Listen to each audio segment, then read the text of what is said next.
اعوذ باللہ من الشیطان الرجیم بسم اللہ الرحمن الرحیم۔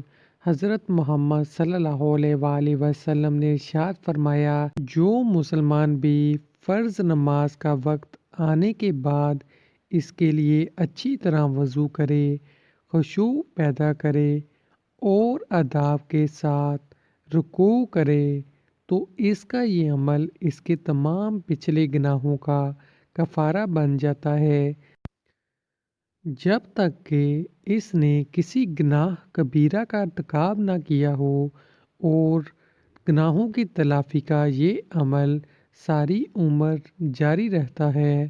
اللہ پاک ہم سب مسلمانوں کے تمام گناہوں پہ ہم سب کو معاف فرمائے۔ کمنٹس میں ضرور آمین کہیے۔ اللہ پاک ہم سب کی مدد فرمائے۔ ویڈیو اچھی لگی ویڈیو کو ضرور لائک کیجیے، ہمارے چینل کو سبسکرائب کیجیے اور بیل آئیکن پہ کلک کیجیے تاکہ ہمارے چینل پہ آنے والی تمام نئی ویڈیوز بھی آپ کو ملتی رہیں۔